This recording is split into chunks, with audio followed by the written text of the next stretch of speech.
Salut tout le monde, bienvenue à ce nouvel épisode de la balado En forme. Valérie Sardin en compagnie de mon acolyte de toutes les 2 semaines, on va dire ça comme ça, Greg Langto. Salut Greg! Un acolyte 2 fois par mois. Ouais, c'est ça. Bimensuel, on va s'appeler comme ça. Écoute, on est déjà rendu un petit peu plus qu'à la mi-août. Le temps passe vite. On a parlé le dernier podcast des Jeux de CrossFit, ça allait de soi, mais ces Jeux de CrossFit étaient en même temps que les Jeux olympiques de Tokyo. Fait qu'on n'a pas eu le temps de justement revenir sur les performances des athlètes québécois là-bas parce qu'il y en a eu beaucoup. Des belles histoires, des beaux moments, évidemment, comme tous les Jeux olympiques, des moments forts en émotion. Les athlètes qui passent justement par toute la gamme des émotions. Et toi, as-tu pu les vivre? Ben, tu les as vécu intensément à la radio, les jeux, mais tu avais les jeux de CrossFit en même temps. Bref, tu avais de la broue dans le toupette pendant ce temps-là, toi. Oui, si tu regardes mes cernes en dessous des yeux, là, ils commencent à disparaître après 2 semaines. Là. On commence à remonter la pente un peu. Ça n'a pas été beaucoup de sommeil, ça a été beaucoup d'émotions. C'est la charge émotive de vivre tout ça en même temps, que ce soit les Jeux olympiques, les Jeux de CrossFit aussi. Donc, tout ça, tu sais, veux pas, tu regardes les athlètes canadiens, on s'attache à eux et à elles, on veut bien performer. Les histoires qui ont été créées, et surtout dans ces jeux-là, parce que tu as eu des performances et souvent les athlètes ont leur famille, leur conjointe, ils ont tout le monde autour d'eux, leur entourage, mais là, il n'y avait personne nécessairement à qui se confier, à part les journalistes de RDS et Radio-Canada qui ont fait un travail colossal. Et souvent, ça a été des très belles émotions. Donc, combien de fois on a souri avec eux, qu'on est venu les yeux pleins d'eau, qu'il y a eu des moments comme ça. Oh, OK, c'est beau. J'entendais des petits bruits dans mes oreilles. Donc, des beaux moments comme ça qui ont été créés. Toi, est-ce que tu as pu les vivre un peu, ces Olympiques-là? Ben c'est sûr qu'on les a vécus aussi de la maison cette fois-ci, pas au travail. Et je t'avoue que j'avais des vacances de famille la première semaine. Fait que je me disais, ben tu sais, la famille, c'est important dans la vie aussi. Fait que ça, c'était plus difficile. Par contre, la deuxième semaine, j'étais toute là. Puis tu sais, ce qui m'a vraiment fait triper, c'est que même si les compétitions étaient le soir, ben là, tu sais, j'avais ma fille qui voulait les écouter, puis je me voyais tellement en elle parce qu'elle voulait pas aller se coucher le soir, même si c'était tard, peu importe, natation, athlétisme. Écoute, elle lisait tout le nom, elle savait c'était lesquels, ben, la gymnastique, elle tripait. Et là, je voyais dans ses yeux, moi, quand j'étais petite, et moi, quand j'écoutais les Olympiques, et que je me disais, Ouais. ah, un jour, je vais aller aux Olympiques en équitation parce que j'étais passionnée des chevaux, ou je me disais, un jour, je vais travailler pour les Olympiques. Tu sais, je voyais cette espèce d'amour pour le sport, puis de dire, wow, c'est les meilleurs au monde, puis d'être finalement omnibulée par les prestations puis les performances des athlètes qui étaient là-bas. Fait que ça m'a fait vraiment chaud au cœur de voir qu'elle aimait ça tout autant que moi quand j'étais petite. C'était vraiment comme inné finalement. Et évidemment, ben, une des performances qui a retenu notre attention là-bas, faut le dire, une des médailles de bronze qui a été gagnée en cyclisme, donc sur piste, à l'épreuve du Kérin. On va en parler plus en profondeur. Ben, on a comme invité aujourd'hui Lauriane, donc Lauriane Genet, qu'on te souhaite la bienvenue sur notre balado, ma chère. D'abord, félicitations pour ta belle performance et cette médaille et aussi tes autres performances aux Jeux de Tokyo. Mais on veut savoir, toi, comment tu les as vécus, ces Jeux-là? Oui, tout d'abord, merci de l'invitation. Ça me fait plaisir d'être ici. Puis, bon, c'était mes premiers Jeux olympiques en pandémie, donc je ne savais pas à quoi m'attendre. Qu'est-ce que j'avais vu, c'était qu'est-ce qu'on voyait à la télé. J'avais entendu parler du village et tout. J'avais vécu les Jeux du Commonwealth en 2018, qui avait été ma première compétition au niveau international. Mais tu sais, ça a été des jeux forts en émotion, je te dirais. Là, ça serait la meilleure façon de décrire comment ça s'est passé pour moi. Ça a été des jeux forts en émotion, puis j'arrive avec une question tout de suite parce que j'ai parlé tantôt que les premières personnes à qui vous pouviez vous confier, c'était pas mal les journalistes. Puis pour moi, tu as eu la meilleure de toutes les entrevues post-médaille ou post-performance avec Michael Leclerc de Radio-Canada. Je pense qu'il te l'a répété 3 à 5 fois que tu avais remporté la médaille de bronze. Puis on dirait que plus l'entrevue avançait, plus tu réalisais que tu avais remporté la médaille de bronze jusqu'à temps que les émotions arrivent avec cette question par rapport à Kelsey Mitchell, qui est ta grande amie, partenaire d'entraînement et tout ça. Donc, ça aurait été quoi pour toi de monter sur le podium avec elle? Eh mon Dieu, tu sais,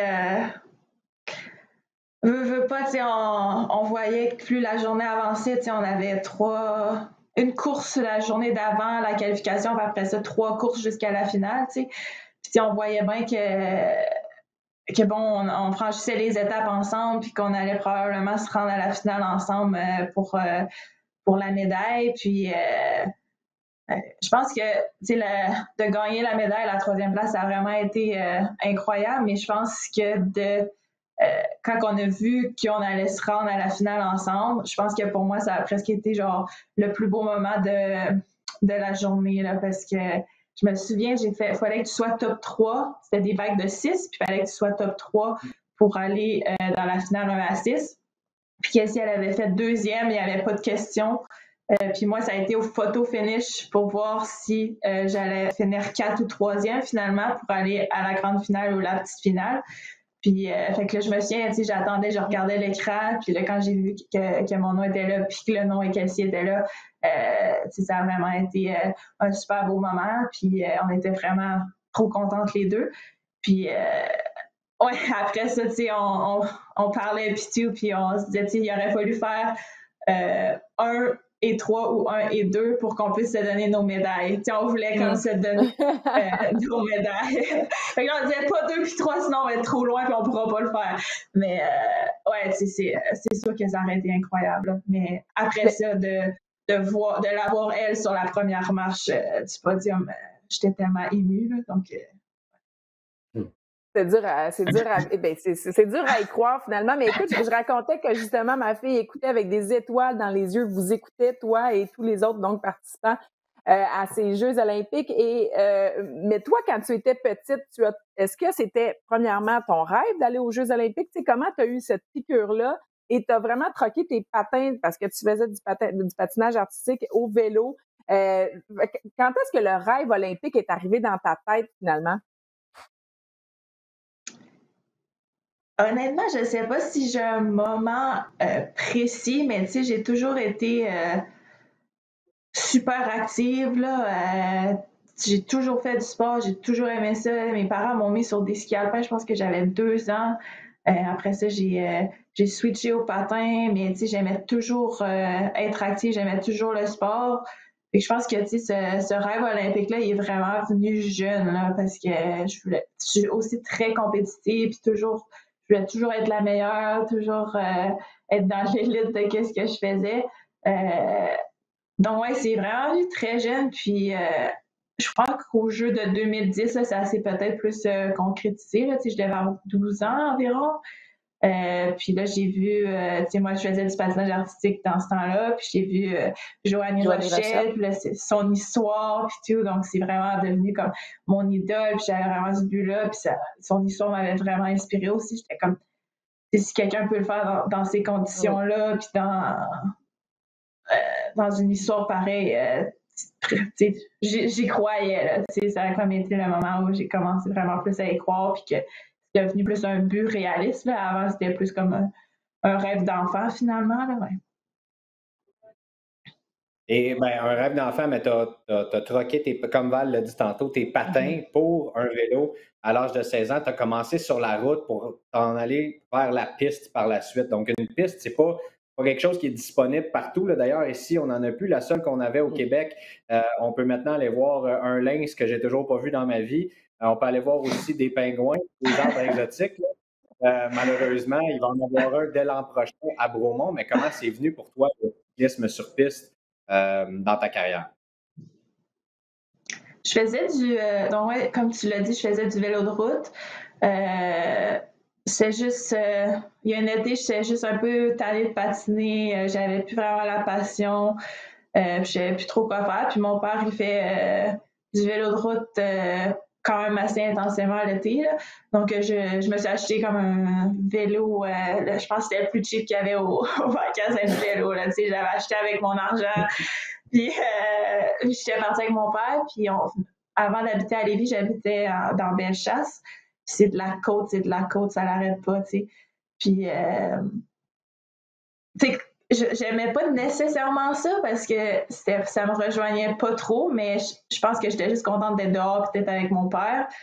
Puis après, bon, comme j'ai dit, je suis vraiment compétitive, donc ça n'a vraiment pas pris de temps que je voulais m'inscrire dans un club pour faire de la compétition, ça, puis de voir de quoi j'étais capable finalement. Donc, j'ai joué à un club de vélo, de cyclisme sur route à Lévis.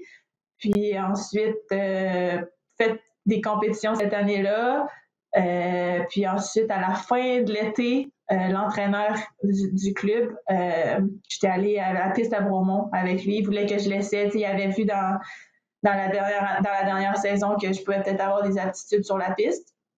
Fait que ensuite j'ai essayé la piste, puis j'ai vraiment aimé ça instantanément. Là, je me souviens, l'instructeur, il faut que tu fasses une initiation et tout, puis l'instructeur me disait, les gens ont peur, va lentement, c'est pas tout le monde qui aime ça. Puis moi aussi, je me souviens, j'étais montée en haut de la piste, là, puis il n'y avait pas de problème. Là, donc, j'ai vraiment aimé ça. Ouais. Super intéressant. Mais écoute, justement, est-ce que c'est le même entraîneur? Parce que je sais qu'au début de ta carrière, quand tu as commencé à faire de la piste, on t'a initié beaucoup à la musculation. C'est quelque chose qu'on parle beaucoup dans la section en forme parce que ça fait partie de plus en plus de plusieurs sports pour optimiser ses performances.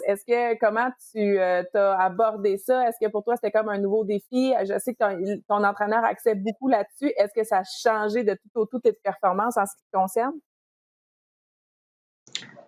Ben, c'est sûr que nous, là, les sprinteurs, la musculation, c'est presque autant important que le travail qu'on fait sur la piste. Là. Donc, mais tu sais, je me souviens dans mes débuts de musculation, là, c'était pas jojo. Là, j'ai commencé avec rien du tout, puis j'avais presque pas de base. Là. Je me souviens de faire un squat avec juste la barre, puis c'était pas facile. Puis maintenant, je suis capable de mettre pas mal de pouces à barre, mais il faut tout le monde commence quelque part. Là. Mais ouais, nous, la musculation pour les sprinteurs, c'est vraiment important. Donc, on va faire du gym 3 fois semaine, environ 2 heures. Puis, bon, pas mal axé sur le bas du corps, puis le tronc pour être fort pour pouvoir tenir le guidon assez fort.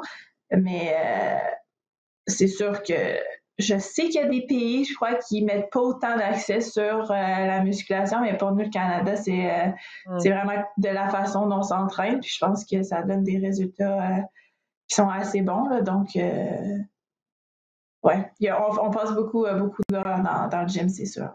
Vous devenez des machines de puissance. Pour moi, ça me fait penser beaucoup au patinage de vitesse courte piste. D'ailleurs, j'ai fait le comparatif avec Hugo Barrette en entrevue. Là.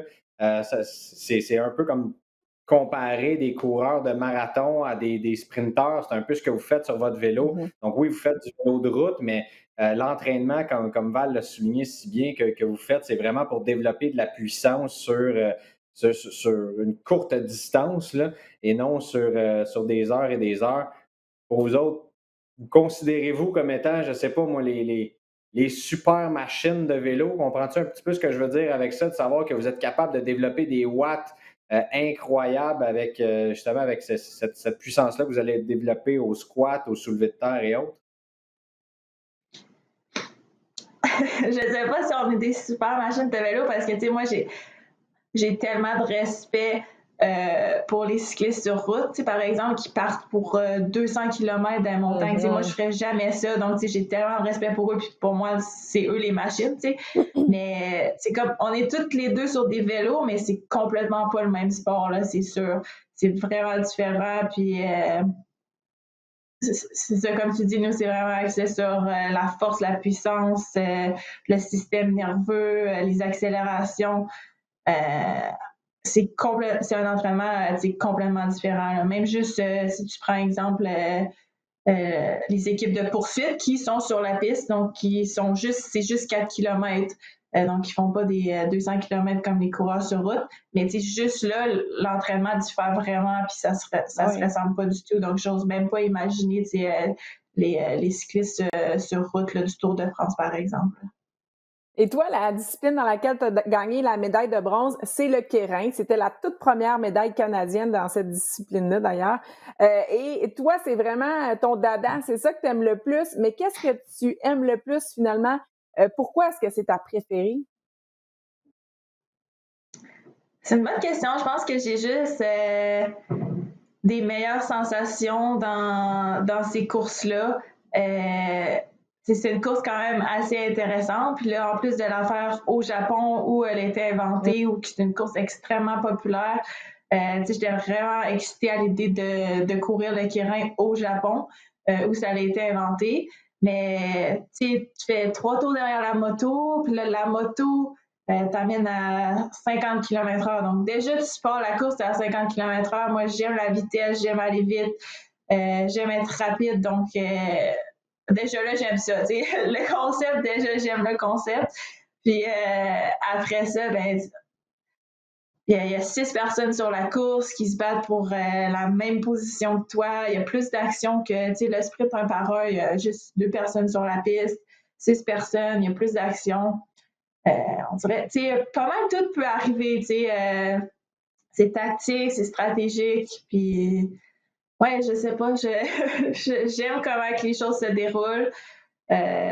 Puis, j'ai aussi eu, je pense que veut pas, quand tu as des bons résultats dans quelque chose, c'est plus facile de l'apprécier puis d'apprécier cette épreuve-là. Donc, pour moi, le Kirin, ça a comme toujours plus été instinctif puis facile que le sprint individuel. Donc, je pense que c'est pour ça aussi que je le préfère. Là, ouais. D'ailleurs, j'ai déjà levé la main, Val, pour être celui qui conduit cette espèce de vélo électrique moto olympique de Paris. Ce serait excellent comme travail. Ça, puis ceux qui sont à l'aviron, là, à chaque fois qu'il y a un bateau qui passe, il y a un klaxon qui sonne, ça met le temps. Là. Une des 2 jobs, moi, j'adorerais ça, faire ça à Paris. Je serais partant pour ça. Je vais essayer de passer le bon mot à ton sujet. Tu peux retenir ta candidature, je suis excellent sur un vélo électrique. Ça, j'ai aucun problème à pédaler dessus. Parle-nous de l'entraînement durant la pandémie. Donc, oui, vous aviez vos vélos. Je sais que ça n'a pas été facile pour personne, cet entraînement-là.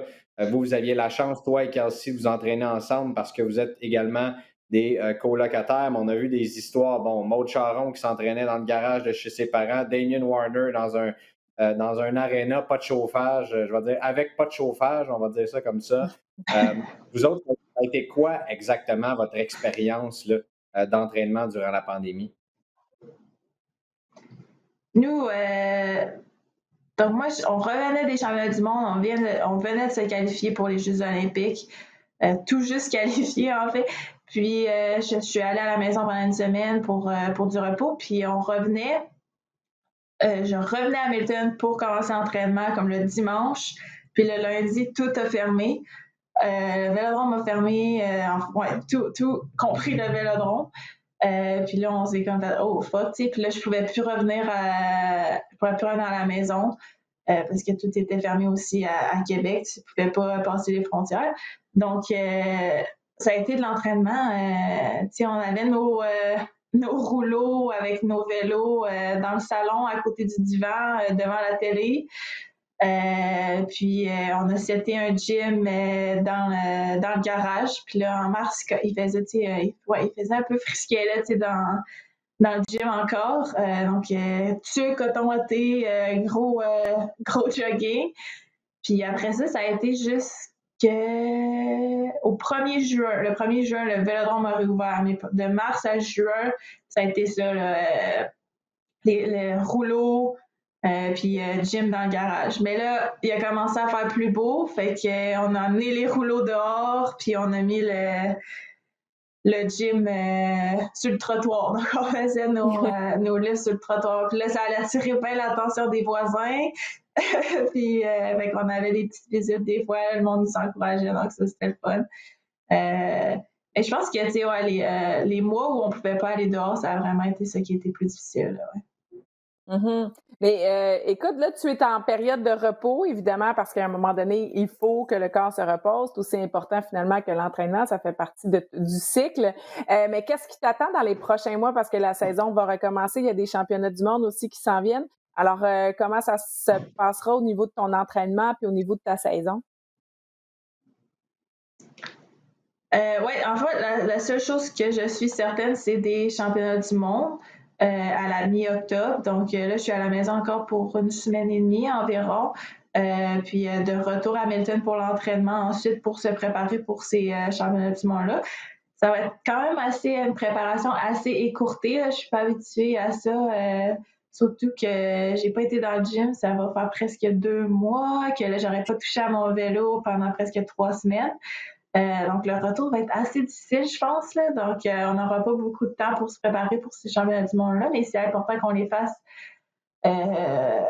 pour accumuler des points, pour pouvoir faire d'autres courses la saison prochaine. Puis, ouais, après ça, en fond, c'est la seule course que je suis certaine. Puis, la saison des Coupes du monde, je suis même pas certaine quand est-ce qu'elle va commencer. Là, avec le COVID, ça a comme tout pris une drôle... le calendrier a comme tout été mélangé et tout. Donc, j'aimerais ça te dire, c'est quand que je vais faire d'autres courses, mais je ne sais même pas. C'est comme beaucoup de choses, là. Tout est encore avec cette 4e vague, finalement, qui nous frappe et qui frappe un peu partout à travers le monde.